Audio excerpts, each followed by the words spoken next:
코스피 5270선 붕괴, 환율 1511.5원 돌파, 그리고 코스닥 1100선 지지 붕괴. 또 외국인의 선물 매도 물량이 무려 2만 2천 계약 이상 쏟아졌습니다. 2026 3월 30일, 오늘 당신이 마주한 시장의 계기판은 그야말로 새빨간 피로 물들어 있습니다. 안녕하세요. 오늘 딥다이브의 호스트입니다. 네, 안녕하세요. 시장 분석을 함께할 전문가입니다. 와, 진짜 방금 읊어주신 숫자들이 그 자체로 막 비명을 지르고 있는 그런 상황이네요. 그러니까요. 숨이 턱턱 막힙니다. 근데 여기서 우리가 주목해야 할 가장 흥미로운 사실이 따로 있거든요. 오, 어떤 거죠? 코스피가 무너지고 환율이 심리적 마지노선을 뚫고 올라가는 바로 이 공포의 정점 속에 역사적으로 거대한 부의 이동을 만들어냈던 아주 구체적인 수학적 신호들이 조용히 켜지고 있다는 겁니다. 아, 맞아요. 지금 시장을 덮친 패닉셀링은 뭐랄까 단순한 단기 가격 조정을 완전히 넘어섰거든요. 네네. 현재 국면은 과거의 글로벌 물류망을 완전히 마비시켰던 그 수에즈 모멘트의 재현에 가깝습니다. 공급망 쇼크랑 지정학적 공포가 결합되면서 시장 참여자들의 이성을 마비시키고 모든 자산을 무차별적으로 던지게 만들고 있는 거죠. 아, 그 수혜주오나 막혔을 때요. 전 세계 물류 비용이 막 폭등하고 인플레이션 치솟으면서 시장 전체가 패닉에 빠졌던 그 악몽 말이죠. 그렇죠. 바로 그 공포감이 지금 시장을 지배하고 있는 겁니다. 그래서 오늘 이 딥다이브의 미션은 명확합니다. 감정에 휩쓸려서 당신의 소중한 계좌를 헐값에 넘기지 않고 철저하게 데이터 그리고 1분기 실적 시즌의 펀더멘탈에 기반해서 옥석을 가려내는 전략을 파헤쳐보는 겁니다. 네, 아주 중요한 미션이네요. 자, 이 복잡한 상황을 하나씩 풀어보죠. 먼저 시장에 쏟아지는 이 엄청난 매도 물량의 이면, 그러니까 왜 이런 일이 벌어지고 있는지 매크로 환경의 핵심 리스크부터 해부해 볼 텐데요. 네네. 자료를 보면 고환율, 고유가, 고금리 이 삼중고가 시장을 덮쳤다고 나옵니다. 사실 뉴스에서 매일 떠드는 단어들이라 좀 둔감해지기 쉬운데 제 느낌은 약간 낙하산 없이 추락하는 비행기 안에 있는 기분이거든요. 도대체 이게 언제, 어떻게 바닥을 치게 되는 건가요? 이게 왜 중요한지 큰 그림과 연결해보면요. 결국 모든 압력은 중동의 화약고에서 출발해서 글로벌 유동성을 말려버리는 악순환으로 이어집니다. 중동 리스크요? 네, 가장 먼저 트리거가 된 게 호르무즈 해협이랑 홍해 리스크잖아요.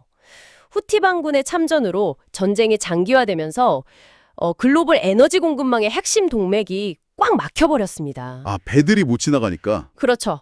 이게 왜 그냥 흔한 뉴스가 아니냐 하면 이 지역의 물류 병목 현상이 유가를 배럴당 120달러, 심지어 130달러 구간으로 강제로 막 밀어올리고 있기 때문이거든요. 우와, 130달러요? 한국처럼 제조업이 중심이면서 에너지를 100% 수입하는 구조에서는 그야말로 치명타 아닌가요? 완전 치명타죠. 공장 가동 비용이는 물류 비용 전체가 재평가되는 거니까요. 그러니까 물건을 열심히 만들어 팔아도 남는 게 하나도 없어지는 극단적인 마진 압착이 일어난다는 거잖아요. 맞습니다. 게다가 환율이 1,500원대를 뚫어버렸다는 건 그 비싼 원유를 사올 때 원화로 지불해야 하는 비용이 이중으로 폭등했다는 걸 의미하거든요. 아, 기름값도 올랐는데 달러도 비싸지니까 두 배로 깨지는 거네요? 입니다. 수입 물가가 치솟으면 국내 인플레이션은 당연히 막 튀어오를 수밖에 없잖아요. 물가는 오르는데 기업의 이익이나 경제 성장은 멈추는 최악의 시나리오, 즉 스태그플레이션 공포가 실물 경제를 덮치게 되는 거죠. 스태그플레이션. 진짜 듣기만 해도 무서운 단어네요. 네, 그렇게 되면 시장이 그토록 고대하던 미국 연방준비제도의 금리 인하 시나리오는 완전히 폐기 수순을 밟게 되는 겁니다. 아, 그래서 미국 10년물 국채 금리가 다시 4.5%로 훌쩍 넘어서 버린 거군요. 그렇죠. 연준이 금리를 안 내리면 국채 같은 무위험 자산의 수익률이 계속 높게 유지되잖아요. 네네. 그럼 투자자들 입장에서는 굳이 변동성 심한 주식시장에 내 돈을 위험하게 노출시킬 이유가 아예 없어지는 거죠. 한마디로 주식에 대한 리스크 프리미엄이 완전히 사라지는 겁니다. 그러니까 주식 투자의 매력이 바닥으로 떨어지니까 기관이나 외국인들의 거대한 투매 물량이 쏟아지는 거군요. 맞아요. 그런데 여기서 진짜 흥미로운 부분은 파생상품 시장 이면에 숨겨진 데이터입니다. 저도 그 소스 텍스트를 보면서 선물 시장 데이터가 제일 서늘했거든요. 국내 선물 시장에서 외국인들이 수량 기준으로 마이너스 2만 2천 계약 이상을 막 쏟아냈잖아요. 네, 엄청난 물량이죠. 게다가 미결제 약정이 7,059계약이나 늘어났고요. 이게 미결제 약정이 늘어났다는 건 기존에 들고 있던 걸 단순히 팔고 도망간 게 아니라 누군가 앞으로 지수가 더 빠진다에 엄청난 자금을 새롭게 베팅하면서 판을 치웠다는 뜻 아닌가요? 정확합니다. 하락을 부추기는 아주 공격적인 신규 매도 포지션이 유입된 거예요. 시장을 밑으로 짓누르는 거대한 힘이 새로 생겨난 거죠. 와, 진짜 무섭네요. 보통 누군가는 이 수치를 보고 아, 시장 붕괴가 기정사실이구나 이렇게 받아들일 겁니다. 하지만 이 데이터를 투자 심리의 관점에서 분석해보면 완전히 다른 그림이 나와요. 다른 그림이요? 어떤 건가요? 팽팽하게 당겨진 고무줄을 한번 상상해 보시죠. 양쪽에서 막 한계치까지 당겼을 때 끊어지기 직전에 가장 극단적인 텐션 상태. 네네, 곧 끊어질 것 같은 상태. 이게 바로 시장의 단기적인 항복, 즉 캐피출레이션 단계의 마지막 진통에 진입했다는 강력한 시그널입니다. 캐피출레이션. 그러니까 버티고 버티던 투자자들이 마침내 공포에 질려서 더 이상은 못 버티겠다면서 모든 주식을 내던져버리는 그 항복 선언의 순간을 말씀하시는 거군요. 맞습니다. 모든 악재가 가격의 최대치로 반영되면서 투매가 투매를 부르는 정점이죠. 역설적으로 그 비명이 가장 클 때 팔 사람들은 이미 다 팔고 나갔기 때문에 바닥이 형성된다는 논리네요. 그렇죠. 역사적으로 시장의 진짜 바닥은 항상 그런 식의 거대한 비명소리랑 극단적인 파생상품 쏠림 현상 속에서 만들어졌거든요. 아, 하락으로 베팅한 에너지가 임계점을 딱 넘어서는 순간 작은 반등만 나와도 공매도 세력이 다급하게 주식을 되사야 하는 숏 스퀴즈가 발생합니다. 그러면서 시장이 급격하게 턴어라운드하는 구조가 완성되는 거죠. 상식적으로 생각하면 지금 이 정도로 매크로 압력이 심하고 외국인들이 하방으로 세게 베팅을 걸고 있으면요. 그냥 모든 주식을 다 팔고 현금 100%를 쥐고 방공호에 숨어서 관망하는 게 맞는 것 같거든요. 보통은 그렇게 생각하죠. 그런데 오늘 우리가 다루는 자료들은 오히려 지금이 기회라고 말하고 있습니다. 네. 근데 여기서 한 가지 짚고 넘어가야 할 게 폭락장이라고 해서 아무거나 막 주워 담는 이른바 소외주 함정입니다. 아, 소외주 함정. 아주 중요한 포인트입니다. 주가가 90% 빠졌다고 해서 덥석 사는 건 마치 전자제품 매장에서 90% 폭탄 세일 딱지가 붙어 있길래 신나서 샀는데 집에 와서 보니까 전원 코드가 아예 없는 고장난 TV를 산 것과 같은 우를 범할 수 있잖아요. 고장난 TV. 진짜 찰떡 같은 비유네요. 맞아요. 하락장에서는 대중의 패닉이 개별 기업의 펀더멘털을 완전히 가려버립니다. 네네. 그래서 멀쩡한 기업이랑 고장난 기업이 동시에 폭락하거든요. 단순히 낙폭이 과대하다는 이유만으로 펀더멘털이 훼손된 기업을 사는 건 당신의 자산 회복 탄력성을 갉아먹는 치명적인 실수가 됩니다. 그럼 우리는 뭘 사야 하나요? 지금 우리가 이 옥석 가리기를 통해서 찾아야 할 건 주가가 많이 빠진 기업이 아니에요.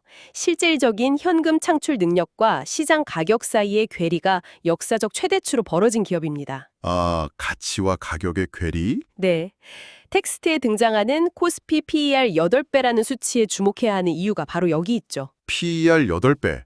이게 단순히 싸다고 넘길 게 아니라 현재 한국 기업들이 벌어들이는 순이익을 다 합치면 불과 8년 만에 지금 주식시장 전체 가치를 통째로 살 수 있다는 뜻이잖아요. 정확합니다.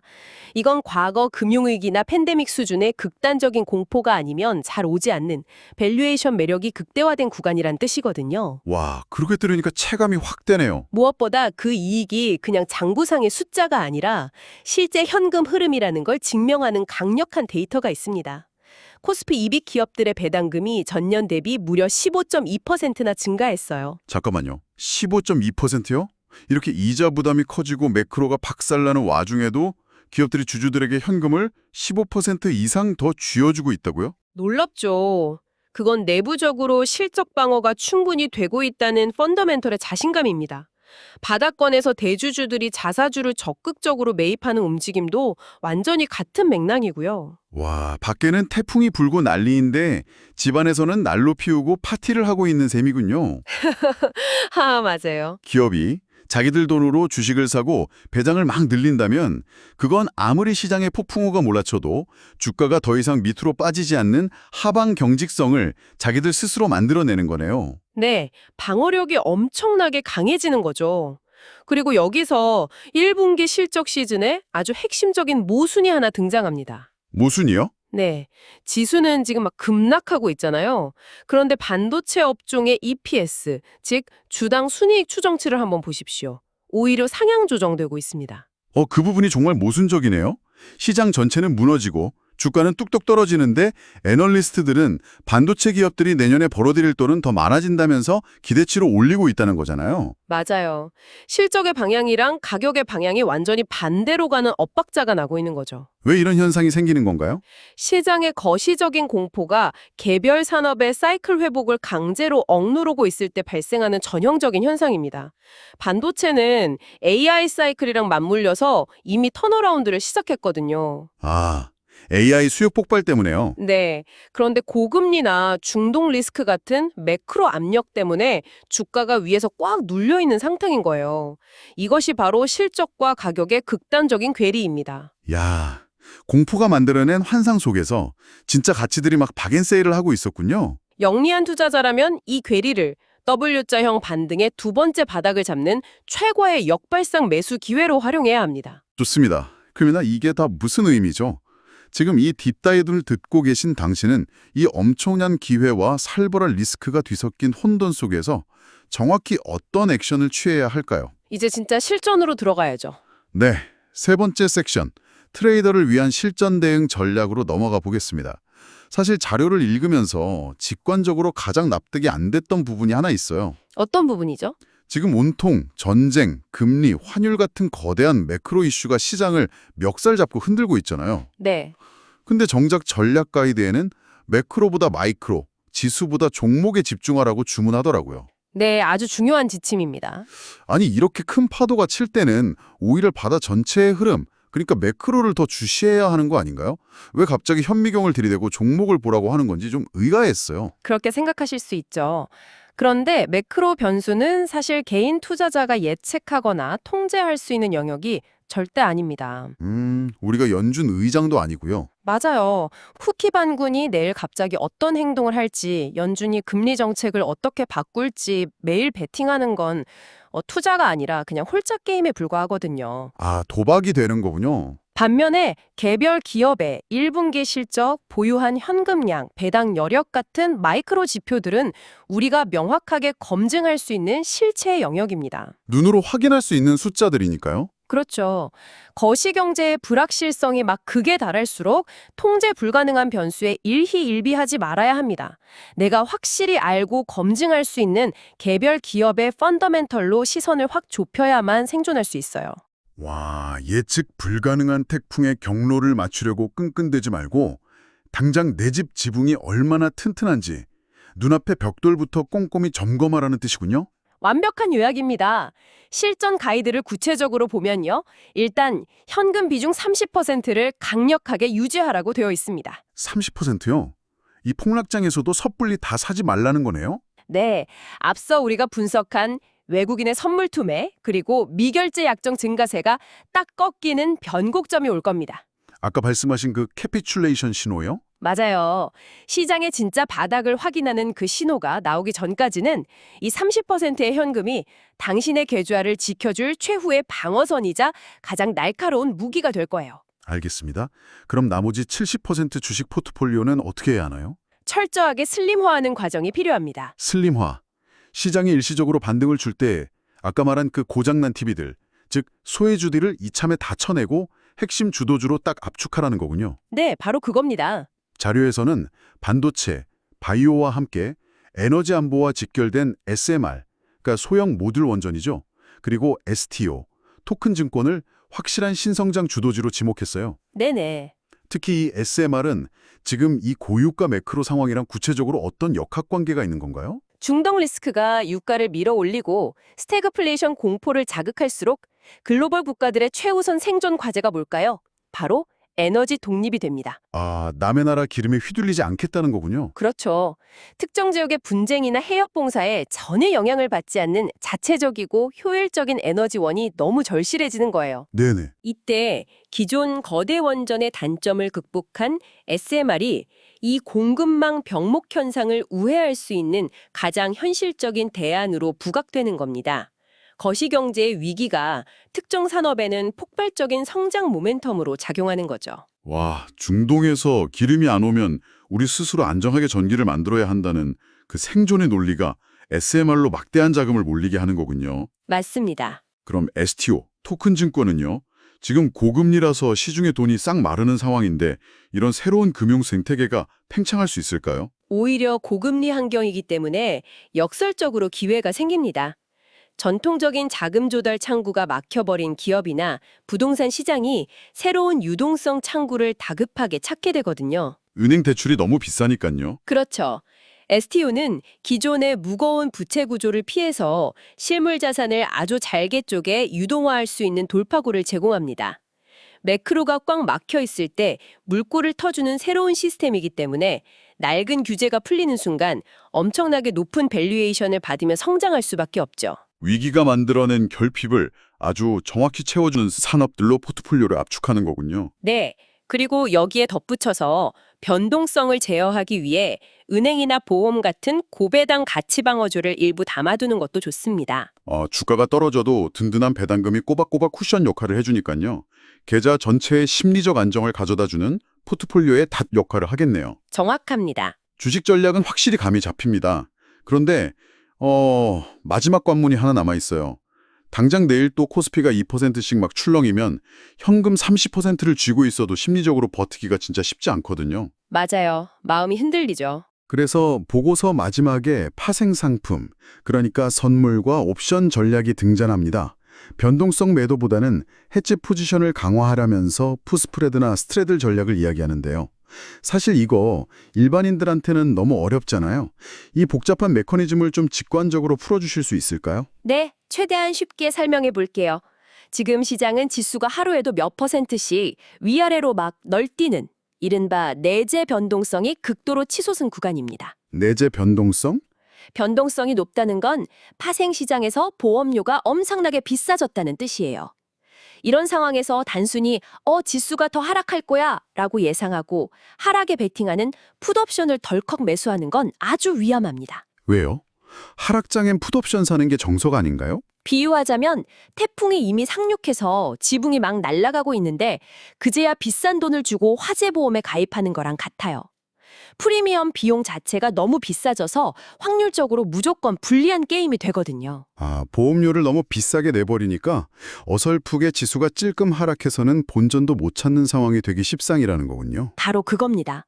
그래서 풋스프레드라는 구조를 짜는 거예요. 어떻게 짜는 건가요? 하락을 방어할 풋옵션을 하나 매수하되 동시에 더 깊은 하락 쪽에 있는 풋옵션을 매도하는 방식입니다. 조금 헷갈리는데 쉽게 말하면 어떤 구조인가요? 쉽게 말해서 지수가 일정 구간까지만 빠질 것에 대한 보험을 드는 대신에 내가 낸 비싼 보험료의 일부를 다른 사람한테 옵션을 팔아서 돌려받는 겁니다. 그러니까 내가 다칠 위험을 해지하면서 동시에 A, 더 최악의 극단적인 상황까지는 안 간다에 베팅해서 내 방어 비용을 스스로 깎아내는 거네요. 맞습니다. 비용을 획기적으로 낮추면서도 포트폴리오의 하방을 막아내는 아주 가성비 좋은 해지 전략이죠. 와, 진짜 영리한 전략이네요. 그럼 곧 다가올 1분기 실적 발표처럼 아주 큰 이벤트가 있을 때 쓰는 스트래들 전략은 어떤 원리인가요? 이건 개별 기업의 실적이나 특정 이벤트 때문에 주가가 위로든 아래로든 아주 폭발적으로 움직일 것 같을 때 쓰는 방법이에요. 방향은 모르겠지만 크게 움직일 것 같을 때요. 네, 오를 걸린 콜옵션과 내릴 걸린 풋옵션을 같은 가격으로 동시에 양쪽 다 사두는 겁니다. 방향을 맞추는 게 아니라 변동성 그 자체가 뻥 터지는 것에 투자하는 접근법이죠. 한쪽으로만 크게 튀면 나머지 한쪽 손실을 다 덮고도 수익이 나는 구조군요. 맹목적으로 방향을 맞추려고 도박을 하는 게 아니라 변동성이라는 괴물의 비용을 통제하고 수학적으로 내 승리 확률을 높이는 거네요. 맞습니다. 하지만 결국 이 모든 전략을 아우르는 가장 중요한 트리거는 이런 옵션 기술이 아니에요. 그럼 뭐죠? 외국인의 그 공격적인 선물 매도세가 딱 멈추고 누적되어 있던 7,000개 이상의 미결제 약정이 청산되면서 쪼그라들기 시작하는 바로 그 변곡점. 거기가 짓눌려 있던 시장의 에너지가 다시 위로 확 고개를 드는 추세 전환의 명확한 신호탄이 될 겁니다. 결국 매크로 공포의 끝자락에서 그 숫자들이 변하는 순간을 포착해야 한다는 거군요. 자, 벌써 시간이 이렇게 됐네요. 이제 이 복잡했던 딥다이브를 마무리할 시간입니다. 네. 오늘 우리는 2026년 3월 30일 환율 1,511원과 코스피 급락이라는 피 묻은 계기판 앞에서 출발했습니다. 고환율, 고유가, 고금리라는 삼중고의 압박 속에서 외국인들은 22,000계약의 선물 매도로 시장의 항복을 강요하고 있죠. 무서운 시장이죠. 하지만 우리는 이 캐피출레이션의 끝자락, 즉 공포의 장막 뒤에 가려진 펀더멘털의 빛을 확인했습니다. PER 8배라는 압도적인 밸류에이션 매력, 15.2%나 늘어난 든든한 배당금, 맞습니다. 그리고 매크로의 중력을 거스르고 실적 기대치를 끌어올리는 반도체와 에너지 안보의 핵심인 SMR, 새로운 유동성의 돌파구인 STO자는 진짜 가치들이 그 폭락장 속에 조용히 숨어 있었습니다. 결국 오늘 딥다이브의 핵심 메시지는 이겁니다. 군중의 패닉에 휩쓸려서 내 소중한 자산을 바닥에 함부로 던지지 마십시오. 네네. 30%의 현금을 탄환으로 꽉 쥐고 냉정하게 때를 기다리면서 1분기 실적 시즌의 데이터에 기반해 주도주로 포트포리오를 슬림화해야 합니다. 지정학적 불확실성의 안개가 걷히고 미결제 약정이 청산되는 그 순간 억눌렸던 이 가치들이 가장 먼저 용수철처럼 피어오를 때니까요. 와, 폭풍우가 치는 바다 한가운데에서 당신이 믿어야 할 것은 흔들리는 나침반이나 옆 사람의 비명소리가 아니라 엔진의 묵직한 힘과 정확한 해도, 즉 기업의 실적과 데이터라는 말씀이군요. 네, 그게 유일한 생존법입니다. 좋습니다. 마지막으로 지금 이 딥다이브를 듣고 계신 당신에게 도발적인 질문을 하나 던져보고 싶네요. 오, 현재 모든 투자자의 시선은 중동의 화약고, 미국의 10년물 국채금리, 그리고 1511원이라는 환율 전광판에 쏠려 있습니다. 매일 밤 태평양 너머의 뉴스만 새로 고치면서 가슴을 졸이고 있죠. 하지만 이 극단적인 공포의 고무줄이 마침내 끊어지고 외국인의 매도세가 진정되면서 시장이 기적처럼 턴어라운드하는 그 첫날, 네. 과연 그 반전의 방아쇠를 당기는 것은 우리가 밤새워 걱정하던 저 머나먼 해외의 매크로 뉴스일까요? 아닐 수도 있겠네요. 눈으로 쳐다보고 있을 때 당신의 계좌를 구원할 진짜 잭팟은 어쩌면 발밑에서 조용히 돋아나고 있는 아주 작은 씨앗 속에 숨어 있는 것은 아닐까요? 시장의 이면을 보라는 아주 훌륭한 질문입니다. 네, 오늘의 딥다이브는 여기까지입니다. 여러분 모두 당신만의 현미경을 켜고 시장의 이면을 들여다보는 통찰력 있는 하루가 되시길 바랍니다. 함께해 주셔서 감사합니다. 감사합니다. 좋아요, 구독 부탁드립니다. 감사합니다.